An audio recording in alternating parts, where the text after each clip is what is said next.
नमस्कार। शुरुआत करते हैं सरहद से मिली एक ताजा खबर से। 27 फरवरी के बाद एक बार फिर पाकिस्तान के fighter jets line of control के पास नजर आए। हमें पता चला है कि मंगलवार की रात पाकिस्तान के कम से कम 2 लड़ाकू विमान पुंछ सेक्टर में लाइन ऑफ कंट्रोल के काफी नजदीक उड़ान भरते हुए देखे गए। हालांकि पाकिस्तानी फाइटर जेट्स ने इंडियन एयर स्पेस में घुसपैठ नहीं की। जानकारी के मुताबिक कल रात 2 पाकिस्तानी JF-17 फाइटर LOC से 10 किलोमीटर की से भी कम दूरी पर आ गए थे। भारतीय वायुसेना के रडार ने इन दोनों फाइटर्स को डिटेक्ट किया। हमारे लड़ाकू विमान भी स्टैंड बाय पर गए। इसीलिए पाकिस्तान के इन विमानों ने लाइन ऑफ कंट्रोल को क्रॉस नहीं किया और वापस अपनी टेरिटरी में लौट गए। आपको बता दें कि कल रात ही पुंछ सेक्टर में तेज धमाके की आवाज सुनाई दी थी। हालांकि हमारे संवाददाता मनीष प्रसाद ने बताया कि यह आवाज फाइटर जेट्स के सुपरसोनिक स्पीड की वजह से आई थी। सरहद पर पाकिस्तान की तरफ से हो रही लगातार हलचल से हमारी पूरी फौज अलर्ट है। अब पाकिस्तानी फाइटर जेट्स के बॉर्डर के करीब दिखने के बाद एयरफोर्स ने भी एयर डिफेंस सिस्टम को हाई अलर्ट पर और फाइटर जेट्स को स्टैंड बाय मोड पर रहने के लिए कहा है। इस खबर पर ज्यादा अपडेट के लिए चलते हैं इंडिया टीवी के संवाददाता मनीष प्रसाद के पास। मनीष, जरा तफसील से बताइए पूरी खबर।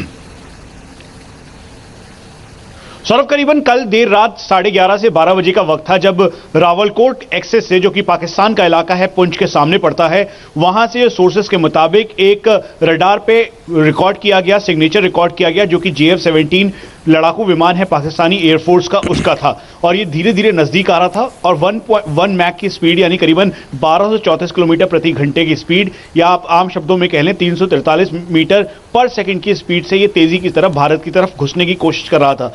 लेकिन करीबन, जो कि अंतर्राष्ट्रीय जो रूल्स हैं उसके मुताबिक 10 किलोमीटर का फाइटर एयरक्राफ्ट के लिए एक रूल्स एंड रेगुलेशन के हिसाब से वायलेशन स्पेस है, लेकिन उसे आए बिना उसने जो एयर बैरियर है, जो सुपरसोनिक बैरियर है, उसको पार किया। तेज धमाके के साथ एक ब्लास्ट और बूम साउंड हुआ और फिर उसके बाद ये पूरे एक यू फॉर्म करते हुए जो 2 फाइटर एयरक्राफ्ट JF-17 थे वो वापस चले गए।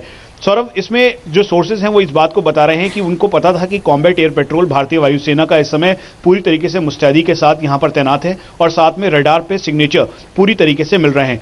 इसी वजह से ये बूम साउंड उन्होंने सुपरसोनिक स्पीड पर जाके किया ताकि ये बता सके कि वो अलर्ट फॉर्म पे हैं और लगातार कॉम्बैट एयर पेट्रोल कर रहे हैं। ये पाकिस्तान इस समय डरा और सहमा हुआ है। यही वजह है कि वो इस इलाके में अपनी पूरी प्रेजेंस दिखाने की कोशिश कर रहा है, क्योंकि ठीक नीचे की तरफ भारत की तरफ से सीजफायर वायलेशन का लगातार जवाब दिया जा रहा है। तो दोनों तरफ से, एक तरफ नीचे जहां भारतीय सेना जवाब दे रही है, तो वो दूसरी तरफ भारतीय एयर स्पेस को पूरी तरीके से लॉक भारतीय वायुसेना ने किया हुआ है। अगर JF-17 जरा सा भी नजदीक आने की कोशिश करते तो हमारे एयर डिफेंस सिस्टम और साथ में फाइटर एयरक्राफ्ट जिसमें Su-30, मिराज और MiG-21 बाइसन के जो स्क्वाड्रन है वो आसपास पूरी तरीके से कॉम्बैट एयर पेट्रोल के लिए डिप्लॉय है। सौरभ, कुल मिला के इस समय पाकिस्तान के पास JF-17 थंडर, F-16 और जो मिराज दासो का है वो फाइटर मेन स्ट्रीम एयरक्राफ्ट है। और जिस तरीके से पाकिस्तान ने पिछले दिनों F-16 भारत के खिलाफ कॉम्बैट एयर पेट्रोल का सहारा लेते हुए अटैक करने की कोशिश की थी, इस बार पाकिस्तान ने वो नहीं किया, JF-17 का इस्तेमाल किया, जो कि चाइना के साथ उसने मिलकर बनाया है। तो ये एक रणनीतिक तौर पर पाकिस्तान ये दिखाना चाहता है, प्रेशर और दबाव बनाने की कोशिश कर रहा है, लेकिन एक बार फिर से पाकिस्तान ने मुंह की खाई। सौरभ, बहुत बहुत शुक्रिया मनीष आपका। दरअसल जिस दिन से हमारे फाइटर जेट्स ने पाकिस्तान में घुसकर जैश ए मोहम्मद के सबसे बड़े टेरर कैंप को नेस्तनाबूद किया, जवाब में पाकिस्तानी फाइटर जेट्स ने हमारी सीमा में घुसने की कोशिश की, उन्हें खदेड़ दिया गया। एक पाकिस्तानी F-16 को मार गिराया गया। इसके बाद से ही पाकिस्तान लगातार सरहद पर टेंशन क्रिएट करने की कोशिश कर रहा है, लगातार सीज फायर वायलेशन कर रहा है, सरहद के पास सेना का जमावड़ा खड़ा कर दिया है और अब पाकिस्तान के फाइटर जेट्स भी बॉर्डर के करीब देखे गए हैं। इसका मतलब साफ है, पाकिस्तान फिर से मिस एडवेंचर करने की कोशिश कर रहा है। लेकिन हमारी आर्मी और एयरफोर्स चौकन्ना है, पाकिस्तान की हर गतिविधि पर नजर रखी जा रही है और अगर पाकिस्तान ने कोई भी कोशिश करने की कोशिश की तो इसका अंजाम भुगतना पड़ेगा। अब रुख करते हैं चुनावी खबरों का। यूपी में अब कांग्रेस अग्रेसिव रोल में आ चुकी है। आज प्रियंका गांधी ज्योतिरादित्य सिंधिया के साथ अचानक मेरठ पहुंची। असल में भीम आर्मी के चीफ चंद्रशेखर रावण को कल प्रशासन ने मेरठ के हॉस्पिटल में भर्ती कराया था। आज प्रियंका और ज्योतिरादित्य हॉस्पिटल में चंद्रशेखर रावण से मिलने पहुंचे। दोनों पार्टी महासचिवों के साथ यूपी कांग्रेस के अध्यक्ष राज बब्बर भी थे। चंद्रशेखर रावण से अकेले में कुछ देर बात करने के बाद प्रियंका ने उनकी जमकर तारीफ की। यूपी सरकार पर आम जनता की आवाज को दबाने का इल्जाम लगाया। असल में कल पुलिस ने चंद्रशेखर को उस वक्त अरेस्ट कर लिया था जब वो दिल्ली की तरफ मार्च कर रहे थे। इसके बाद अचानक चंद्रशेखर की तबीयत हॉस्पिटल में भर्ती करवाया गया। आज अचानक प्रियंका बिना किसी तय प्रोग्राम के मेरठ पहुंच गई तो लोग हैरान हुए। प्रियंका के आने की खबर मिलने के बाद मीडिया के लोग भी अस्पताल पहुंचे। प्रियंका का सामना गेट पर ही कैमरों से हो गया, लेकिन प्रियंका ने रिपोर्टर्स से कहा कि यह हॉस्पिटल है, आप लोग बाहर ही रहें ताकि हॉस्पिटल में भर्ती मरीजों को कोई दिक्कत ना हो। वो चंद्रशेखर से मिलने के बाद सवालों के जवाब देंगी। मिलने आए हैं, यहाँ पे मरीज हैं, आप डिस्टर्ब कर रहे हैं मरीजों को। अगर आप बाहर आएंगे मैं बात करूंगी आपसे, लेकिन यहाँ पेशेंट को डिस्टर्ब कर रहे हैं। प्लीज चलिए।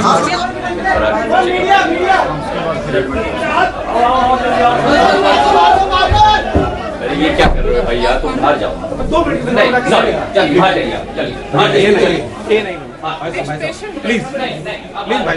ये मुलाकात इसलिए खास है क्योंकि चंद्रशेखर रावण अनुसूचित जाति से आते हैं और उनका संगठन पश्चिमी उत्तर प्रदेश में काफी मजबूत है। वो मायावती को भी सीधे सीधे सपोर्ट नहीं करते। इसलिए कहा यह जा रहा है कि प्रियंका गांधी भीम आर्मी का समर्थन हासिल करने के लिए अस्पताल में चंद्रशेखर से मिलने गई और कांग्रेस चंद्रशेखर को अपने टिकट पर चुनाव भी लड़वा सकती है। हालांकि प्रियंका ने आज सिर्फ इतना कहा कि वो उस नौजवान से मिलने आई थी जो अपनी आवाज उठा रहा है, जो सरकार के खिलाफ अपनी बात कहने की कोशिश कर रहा है। प्रियंका ने कहा कि इस मुलाकात को राजनीति से नहीं जोड़ना चाहिए। राजनीति से जोड़कर देखा जाए? बिल्कुल नहीं, इसको इस नजरिए से देखना चाहिए।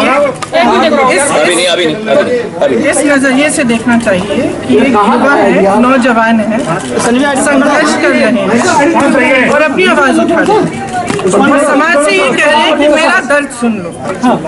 और ये सरकार इतनी अहंकारी बन गई है कि एक नौजवान को कुचलना चाहती है, ये आवाज सुनना नहीं चाहती है नौजवानों की। रोजगार तो इन्होंने दिए नहीं, अब जब आवाज ही उठा रहे हैं तो उठा नहीं दीजिए, कुचलने की क्या जरूरत है? क्या चंद्रशेखर नगीना से चुनाव लड़ेंगे कांग्रेस के टिकट पर? लड़ाएगी? कोई ऐसी बात नहीं है, कोई ऐसी बात नहीं है, कोई राजनीतिक बात नहीं है। मुझे ये इस लड़के की का जोश पसंद है। मुझे ये अच्छा लगा कि वो संघर्ष करता है, वो अपने लोगों के लिए आवाज उठाता है, नौजवानों की कांग्रेस में ज्वाइन कराएंगे? ऐसे नौजवान को कांग्रेस में लाएंगे? देखिए, आप इसका राजनीतिकरण करना चाहते हैं, आप मैं नहीं करती। मुझे इस लड़के का संघर्ष मैं समझती हूँ, मैं इससे मिलती हूँ। प्रियंका ने तो ज्यादा कुछ नहीं कहा, लेकिन चंद्रशेखर ने हमारी संवाददाता हिमा अग्रवाल से बात करते हुए कहा कि वो प्रधानमंत्री मोदी के खिलाफ चुनाव लड़ने के लिए भी तैयार है, मोदी को संसद जाने से रोकेंगे। जब बहन मुझसे मिलने के लिए आई और भाई होने के नाते मेरे हालचाल जाने पूछा कि सरकार तानाशाही कर रही है, अब कैसी तबीयत है, तो मैंने उनसे बताया कि ठीक। क्या उम्मीद करें कि आप कांग्रेस के साथ खड़े होंगे? मैं बहुजन समाज में पैदा हुआ, बहुजन समाज में मर, बहुजन समाज के लिए ही राजनीति। अच्छा, बहुजन समाज पार्टी से आप कहां से लड़ेंगे? मैं किसी पार्टी से चुनाव नहीं लड़ रहा हूँ। मेरा उद्देश्य सिर्फ यहाँ से भाजपा के जो प्रधानमंत्री चेहरा है मोदी जी, जिन्होंने पूरे देश को लूट लिया है, ऐसे कमजोर व्यक्ति को मैं यूपी से संसद में नहीं जाने दूंगा। अच्छा, गठबंधन में आप कहाँ पाते हैं अपने आप को? मैं पूरे गठबंधन में हूँ मैं, क्योंकि मैं आम आदमी हूँ। जनता पूरे गठबंधन में, जनता ही तो नेता बनाती है। मैं समाज से हूँ, मुझसे कोई समाज नहीं है। मैं संगठन से भीम आर्मी बहुत बड़ा परिवार है जो पूरे देश में भाजपा को हराने के लिए 15 तारीख को दिल्ली आ रहा है शपथ लेने संविधान की कि हम भाजपा के ताबूत में आखिर कील ठोक देंगे। पश्चिमी उत्तर प्रदेश की सहारनपुर की बेल्ट में कांग्रेस मजबूत है। इस इलाके में चंद्रशेखर रावण का भी अच्छा खासा सपोर्ट बेस है। इसलिए जो बात प्रियंका गांधी बोलने से बचती रहीं, वो बात आज सहारनपुर से कांग्रेस के नेता इमरान मसूद ने कह दी। इमरान मसूद ने कहा कि प्रियंका गांधी का चंद्रशेखर से मिलना नए सियासी समीकरण का आगाज है। एक उभरते हुए देश के अंदर नए दलित नेतृत्व को, एक पार्टी की राष्ट्रीय महासचिव और देश की एक बहुत बड़ी नेता को, उनके देखने आने को मैं केवल इसी रूप में देखता हूं कि कहीं ना कहीं देश के अंदर राजनीतिक रूप से नए समीकरणों का आगाज होगा। भारतीय जनता पार्टी से लड़ाई को लड़ने के लिए सबको साथ आकर के, समान विचारधारा के लोग, पार्टियों को सबको साथ आकर के लड़ना चाहिए। हालांकि प्रियंका गांधी और चंद्रशेखर रावण की इस मीटिंग पर जेडीयू के महासचिव केसी त्यागी ने कहा कि प्रियंका गांधी की चंद्रशेखर से मुलाकात हेट पॉलिटिक्स की शुरुआत है, कांग्रेस को इसका नुकसान होगा। ये ईर्ष्या विद्वेष की राजनीति की शुरुआत है। सपा बसपा का जो प्रभावी गठबंधन है उसमें कांग्रेस पार्टी को जगह नहीं मिल पाई। अब वो सपा और बसपा के उन उम्मीदवारों को तोड़ने में लगे हैं जो चुनाव नहीं लड़ रहे। कई लोगों को उन्होंने पार्टी ज्वाइन कराई है। भीम आर्मी के जो नेता हैं चंद्रशेखर, वो किन्हीं कारणों से या वर्चस्व की लड़ाई को लेकर के बीएसपी प्रमुख से नाराज रहते हैं। उनसे उनकी मुलाकात उत्तर प्रदेश में कांग्रेस पार्टी और सपा बसपा गठबंधन के बीच में सिमट जाएगी और बजाय बीजेपी पे प्रहार करने के ये दल आपस में ही प्रहार करेंगे। कांग्रेस को कुछ फायदा होगा? बीजेपी को फायदा होगा। जिस वक्त प्रियंका गांधी मेरठ में भीम आर्मी के नेता चंद्रशेखर से मिल रही थीं, करीब करीब उसी वक्त लखनऊ में अखिलेश यादव और मायावती की एक मीटिंग चल रही थी। आज अखिलेश यादव ने मायावती के घर जाकर उनसे मुलाकात की। पता यह चला है कि इन दोनों नेताओं की मीटिंग में इलेक्शन कैंपेन की रणनीति पर विचार हुआ और यह तय हुआ है कि पूरे यूपी में अखिलेश और मायावती ज्वाइंट रैलियां करेंगे। दोनों नेताओं की रैलियों की शुरुआत होली के बाद हो सकती है। मीटिंग में अखिलेश यादव के साथ समाजवादी पार्टी के राज्यसभा सांसद संजय सेठ भी मौजूद थे। आपको बता दें, संजय सेठ समाजवादी पार्टी के कोषाध्यक्ष भी हैं। अब मायावती ने कल बीएसपी कोर कमेटी की मीटिंग बुलाई है। इसमें पार्टी के सभी कोऑर्डिनेटर और प्रभारियों को बुलाया गया है। उम्मीद है कि कल बीएसपी अपने लोकसभा उम्मीदवारों की पहली लिस्ट भी जारी कर सकती है। बीएसपी यूपी की 38 सीटों पर चुनाव लड़ रही है। 37 सीट पर समाजवादी पार्टी लड़ रही है और 3 पर राष्ट्रीय लोकदल, जबकि अमेठी और रायबरेली की सीट राहुल और सोनिया गांधी के लिए छोड़ दी गई है। अखिलेश और मायावती की मीटिंग और प्रियंका गांधी की चंद्रशेखर रावण से मुलाकात के क्या राजनीतिक मायने हैं और इन बैठकों में क्या हुआ, इसकी पूरी डिटेल के लिए चलते हैं लखनऊ। हमारे साथ है हमारी संवाददाता रुचि कुमार। रुचि, बताएं। देखिए, मायावती का जो मॉल एवेन्यू का घर है हमारे पीछे, वहां पे अखिलेश यादव आज करीब 6 बजे पहुंचे और पौने 8 बजे मायावती के घर के बाहर निकले। अब लोकसभा चुनाव का ऐलान हो गया है और प्रचार में जाना है सबको। समाजवादी पार्टी और बीएसपी जॉइंट रैलीज करेंगी और जो हमें जानकारी मिल रही है, जो मीटिंग हुई है दोनों की, तो ऐसा तय हुआ है कि 18 से 20 जॉइंट रैलीज होंगी। कुछ ऐसी जगह पे, आधी करीब ऐसी जगह होंगी जहां समाजवादी पार्टी का उम्मीदवार होगा और आधी जहां बीएसपी का उम्मीदवार होगा। जो सबसे मजबूत सीटें होंगी वहीं अखिलेश यादव और मायावती जॉइंट रैलीज करेंगे। कैसे पोस्टर लगेंगे, कैसे होर्डिंग्स लगेंगे, क्योंकि मायावती इन सब चीजों को लेकर बहुत ध्यान रखती हैं। अभी तक मायावती अकेले लड़ती थी, हर चीज उनकी पसंद से होती थी। यहाँ तक कि जो फोटो मायावती की लगाई जाती है उसमें यहाँ तक होता है कि मायावती का कौन सा मूड लगेगा। तो इन सब पे बातचीत हुई है कि किस तरह से प्रचार होगा, कैसे कैंपेन आगे बढ़ेगा। और क्योंकि अभी टिकट अखिलेश यादव ने सिर्फ 13 टिकट दिए हैं और मायावती ने कोई भी लिस्ट जारी नहीं की है, उस पर भी बात हुई। और ये भी हमारे सोर्स बता रहे हैं कि जिस तरह से आज प्रियंका जाके चंद्रशेखर रावण से मिली है, उस पर भी मायावती और अखिलेश यादव के बीच बातचीत हुई है और होली के बाद ये ज्वाइंट रैली शुरू हो जाएंगी। सौरभ, रुचि, अब ये जो मुलाकात प्रियंका गांधी की और चंद्रशेखर की हुई है, इसको लेकर के क्या राजनीतिक सुबुगाहटें हैं? देखिए, जब चंद्रशेखर को योगी सरकार ने पिछले साल जो उनके ऊपर एनएसए लगा था 3 महीने पहले रिहा कर दिया था, तब ऐसा कहा जा रहा था कि बीजेपी की कोशिश है वहां दलित वोटों को अपनी तरफ करने की चंद्रशेखर के सहारे। लेकिन चंद्रशेखर जेल से निकले और उन्होंने कहा कि मायावती मेरी बुआ हैं। उसके बाद जब मायावती से पूछा गया तो उन्होंने कहा कि नहीं, ऐसा कोई, सब लोग मुझे अपना भतीजा मेरे को बताते हैं, मेरा भतीजा बताते हैं, मेरा कोई ऐसा भतीजा नहीं है। तो इस तरह से दोनों के रिश्ते में थोड़ी तल्खी आ गई थी। अब अगर आप चंद्रशेखर की बात करेंगे तो कांग्रेस के कुछ नेताओं से उनके रिश्ते पहले से भी अच्छे हैं। जब वो जेल में थे तो बहुत सारे। रुचि, 1 मिनट आपको रोक करके अपडेट देना चाहते हैं। ताजा खबर है इस वक्त की कि लोकसभा के लिए कांग्रेस पार्टी की दूसरी लिस्ट भी अब जारी हो गई है। इसमें यूपी की कुछ टिकटें, इसके अलावा मुंबई साउथ से मिलिंद देवड़ा को टिकट मिला है और उत्तर प्रदेश के मुरादाबाद से राज बब्बर को, जो कि पार्टी के अध्यक्ष हैं यूपी में, उनको टिकट दिया गया है। सुल्तानपुर से डॉक्टर संजय सिंह चुनाव लड़ेंगे कांग्रेस पार्टी की तरफ से और नागपुर से नाना पटोले को टिकट मिला है। मुंबई नॉर्थ सेंट्रल से प्रिया दत्त, सोलापुर से सुशील कुमार शिंदे को टिकट, कानपुर से श्री प्रकाश जायसवाल लड़ेंगे, मिर्जापुर से ललितेशपति त्रिपाठी, इनको टिकट दिया गया है और यूपी के प्रतापगढ़ से रत्ना सिंह को और फतेहपुर से राकेश सचान को, इनको टिकट दिया गया है। तो महाराष्ट्र और उत्तर प्रदेश की कई और सीटों के ऊपर अब कांग्रेस पार्टी ने अपनी ये दूसरी लिस्ट जारी की और कई बड़े नाम है इसमें। प्रिया दत्त का नाम है, राज बब्बर का भी नाम है। मुरादाबाद से राज बब्बर, सुल्तानपुर से डॉक्टर संजय सिंह चुनाव लड़ने जा रहे हैं, कानपुर से श्री प्रकाश जायसवाल, मिर्जापुर से ललितेशपति त्रिपाठी चुनाव लड़ेंगे कांग्रेस पार्टी की तरफ से, प्रतापगढ़ से रत्ना सिंह प्रत्याशी होंगी और फतेहपुर से राकेश सचान। रुचि, दूसरी लिस्ट कांग्रेस पार्टी की जारी हो चुकी है और जैसे जैसे ये उम्मीदवारों के ऐलान हो रहे हैं, कोई संभावित मेल हो सकता है महागठबंधन में और कांग्रेस पार्टी में, इसकी उम्मीदें अब लगभग ना के बराबर होती जा रही हैं।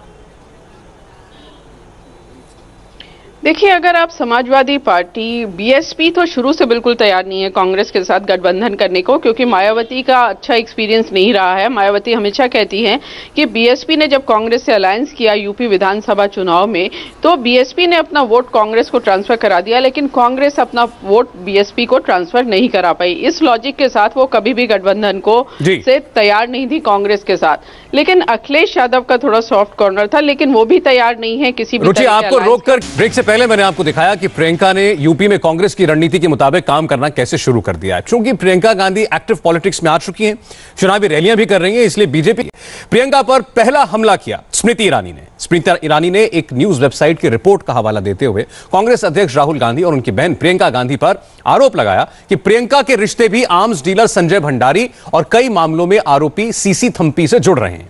स्मृति ईरानी ने कहा कि एनफोर्समेंट डायरेक्टरेट की रेड में एचएल पाहवा के ठिकानों से मिले जमीन सौदों के दस्तावेजों से एक बात साबित हो रही है कि राहुल गांधी का पाहवा के साथ संबंध रहा है। स्मृति ईरानी ने कहा कि राहुल गांधी अपने जीजा रॉबर्ट वाड्रा के पीछे छिपने की कोशिश कर रहे हैं। हमारे राष्ट्र में 70 सालों में यह माना गया है कि संस्थागत भ्रष्टाचार कांग्रेस की राष्ट्र को एक देन रही है, लेकिन लगभग 24 घंटों में जनता के सम्मुख जो नए तथ्य आए हैं वो इस बात को दर्शाते हैं कि किस प्रकार से गांधी वाड्रा परिवार ने पारिवारिक भ्रष्टाचार को परिभाषित किया है। एक समाचार सूत्र के माध्यम से राष्ट्र के पास जानकारी पहुंची, एचएल पावा नाम के एक सज्जन जिनके यहां ईडी की रेड हुई, उनकी रेड में राहुल गांधी के साथ लेन देन के कुछ दस्तावेज पाए गए। हरियाणा में राहुल गांधी एचएल पावा से जमीन खरीदते हैं। जमीन की खरीद फरोख्त में राहुल गांधी के प्रतिनिधि महेश नागर बनते हैं। जो तथ्य समाचार सूत्रों के माध्यम से प्रस्तुत हुए उसमें श्रीमती वाड्रा का भी उल्लेख है। एचएल पाहवा के साथ जमीन की खरीद फरोख्त न सिर्फ राहुल गांधी ने की, बल्कि श्रीमती वाड्रा के संदर्भ में भी कागजात पाए गए हैं। स्मृति ईरानी ने कहा कि जांच से साबित हो चुका है कि जीजा जी के साथ साले साहब भी फैमिली करप्शन में शामिल रहे हैं। स्मृति ईरानी ने बताया कि एचएल पाहवा के घर ईडी की एक रेड हुई थी। इस रेड में जो कागजात मिले उससे पता चला कि एचएल पाहवा के पास जमीन की खरीद फरोख्त के लिए पैसे नहीं थे। राहुल गांधी और प्रियंका गांधी को की जमीन खरीदने के लिए 50 करोड़ रुपए सीसी थम्पी ने एचएल पाहवा को दिए। स्मृति ईरानी ने कहा कि एचएल पाहवा और सीसी थम्पी के आर्म्स डीलर संजय भंडारी से नजदीकी संबंध है। चौंका देने वाली बात यह थी कि एचएल पाहवा के पास जमीन की खरीद फरोख्त के लिए पर्याप्त मात्रा में पैसे नहीं थे। 50 करोड़ से ज्यादा एचएल पाहवा को राहुल गांधी और श्रीमती वाड्रा की जमीन की खरीद फरोख्त के लिए पैसे दिए एक सज्जन जिनका नाम सीसी थम्पी है। सीसी थम्पी की मित्रता रॉबर्ट वाड्रा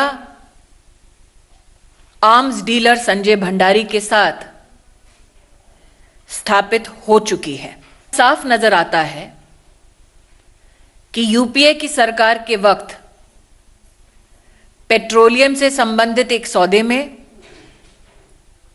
और रक्षा से संबंधित एक सौदे में संजय भंडारी सीसी थम्पी के तार जुड़े हुए हैं। पेट्रोलियम और रक्षा सौदे की जांचों में पैसे का ट्रेल न सिर्फ रॉबर्ट वाड्रा तक पहुंचा, बल्कि अब देश जान पाया है कि जीजा जी के साथ साले साहब भी इस फैमिली पैकेज भ्रष्टाचार के में लिप्त हैं। स्मृति ईरानी ने कहा कि लोगों को लगता है कि करप्शन में सिर्फ रॉबर्ट वाड्रा का हाथ है, जबकि वाड्रा तो सिर्फ एक चेहरा है, उनके पीछे राहुल गांधी हैं। स्मृति ईरानी ने कहा कि राहुल गांधी को प्रेस कॉन्फ्रेंस करके बताना चाहिए कि संजय भंडारी, एचएल पाहवा और सीसी थम्पी के साथ उनके क्या रिश्ते हैं। स्मृति ने कहा कि राहुल को यह भी बताना चाहिए कि रक्षा सौदों में जीजा जी की इतनी रुचि क्यों है। अब तक ये माना जाता था कि संजय भंडारी जो आर्म्स डीलर हैं, उनका संबंध मात्र रॉबर्ट वाड्रा के साथ है, लेकिन अब देश की जानकारी में आया है कि यह संबंध रॉबर्ट वाड्रा के साले साहब राहुल गांधी तक भी पहुंचता है। भ्रष्टाचार में जीजा साला की क्या मिली भगत है संजय भंडारी, सीसी थम्पी, एचएल पाहवा के साथ, जो समाचार सूत्रों के माध्यम से राष्ट्र के सम्मुख प्रस्तुत हुए हैं, इस पर अब राहुल गांधी को देश को जवाब देना होगा। It is Rahul Gandhi who is hiding behind Robert Vadra now.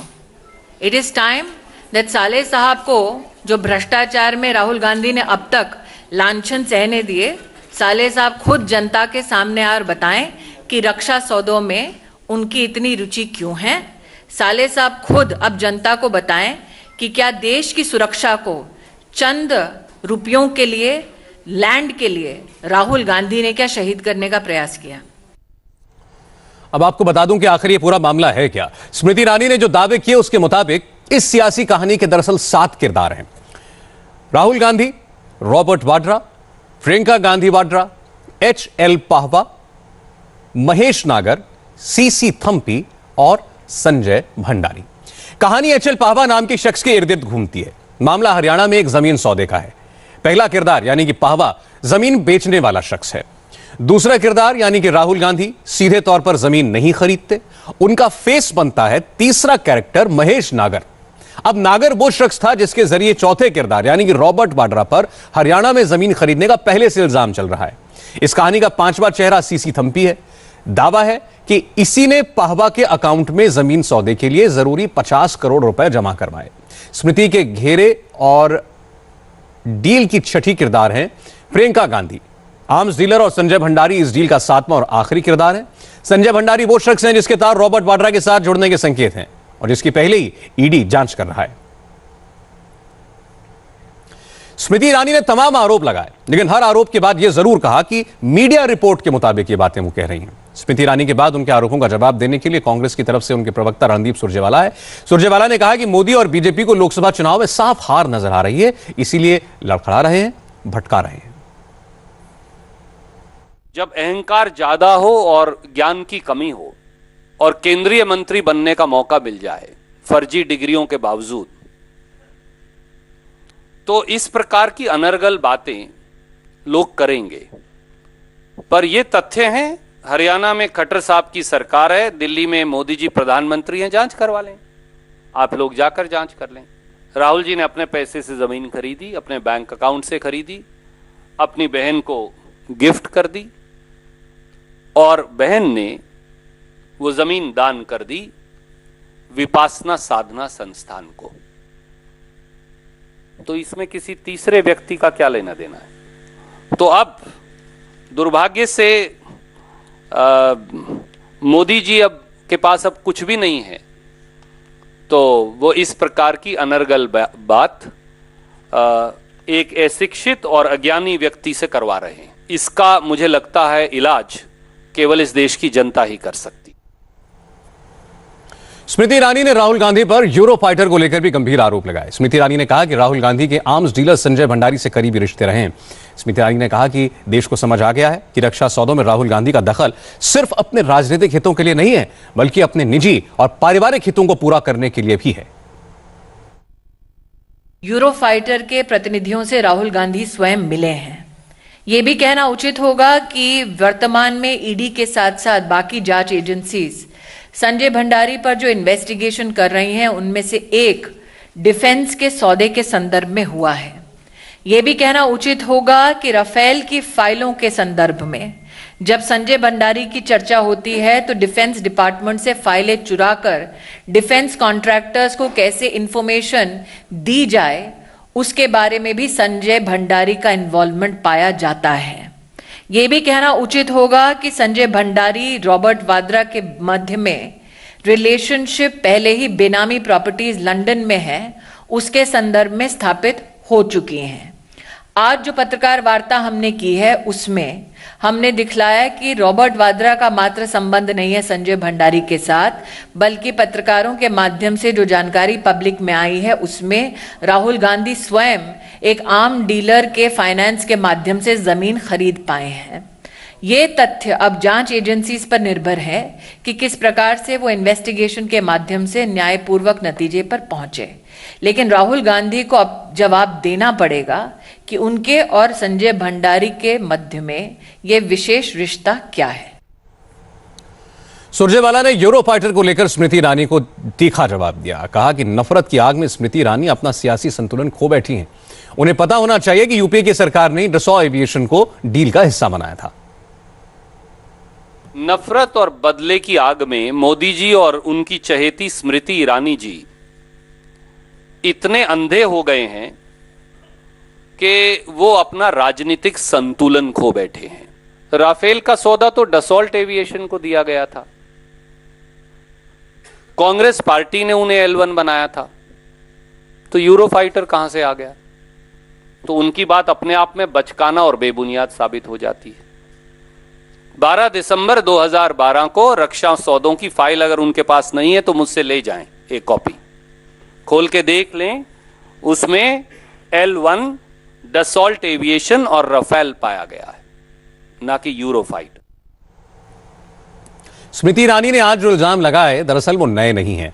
नई बात सिर्फ एक थी कि आज इस मामले में प्रियंका गांधी का नाम सार्वजनिक तौर पर जुड़ गया, लेकिन जो आरोप लगे हैं वो गंभीर भी हैं, क्योंकि मामला करप्शन का है। इसमें रक्षा सौदों में दलाली के आरोपियों के साथ राहुल गांधी के संबंधों के इल्जाम हैं। इसीलिए बीजेपी इसे एक चुनावी मुद्दा बनाने की कोशिश कर रही है। कांग्रेस भी समझती है कि इस तरीके के इल्जाम उसे नुकसान पहुंचा सकते हैं, इसलिए उम्मीद तो थी कि सीधे जवाब मिलेंगे, लेकिन रणदीप सुरजेवाला ने कोई साफ जवाब नहीं दिया। दिल्ली में प्रियंका गांधी पर सियासी हमले हो रहे हैं। दूसरी तरफ राहुल गांधी आज तमिलनाडु के दौरे पर थे। कांग्रेस अध्यक्ष राहुल गांधी ने चेन्नई में स्टेला मैरीज कॉलेज में छात्राओं से बात की, उनके सवालों के जवाब दिए और इसके बाद एक प्रेस कॉन्फ्रेंस की। इसके बाद राहुल कन्याकुमारी में एक रैली को एड्रेस करने पहुंचे। हर जगह उनके निशाने पर प्रधानमंत्री नरेंद्र मोदी रहे। राहुल ने कहा कि मोदी ने 2014 में जो वादे किए थे उनमें से एक भी पूरा नहीं किया। अब प्रधानमंत्री रोजगार की बात नहीं करते, किसानों की बात नहीं करते।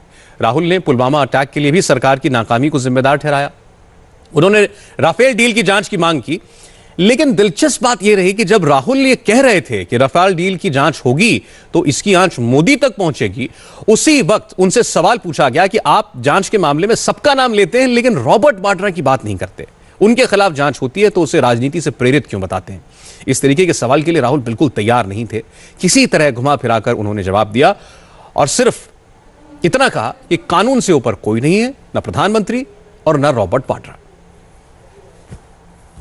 Why is the opposition, that is your party, silent about issues that are actually affecting the common man? That is like the PACL scam, the protest by paramilitary forces. You have so many unfilled posts in the government, and on and on. Actually, protest by paramilitary forces, I am in conversation about a number of their demands. In fact, I have personally raised and committed to them that we will give them the status of Shaheed, which they do not have. And if you're talking about corruption, I mean, also, sir, you didn't mention Robert Vadra with all the other names. Yeah, what about him? What about him? The government has every right and should investigate every single person, and the law should apply to everybody, no problem. However, the law must not apply selectively. Investigate everybody. Investigate Mr. Vadra. I'm the first person to say it, right? But investigate the Prime Minister. अभी election campaign की सिर्फ शुरुआत है, इसलिए माहौल के बारे में कुछ कहना जल्दबाजी होगी, लेकिन इतना तो साफ है कि राहुल गांधी ने बीजेपी और खासकर नरेंद्र मोदी के खिलाफ जो इल्जाम गुजरात के इलेक्शन में लगाए, फिर वही आरोप कर्नाटक में दोहराए, इसके बाद मध्य प्रदेश, राजस्थान, छत्तीसगढ़ में वही बात दोहराई। अब आम चुनाव से पहले भी राहुल वही स्क्रिप्ट पढ़ रहे हैं, इसीलिए उनकी बातों का, उनके इल्जामों का वो असर नहीं हो रहा जिसकी उम्मीद कांग्रेस को है।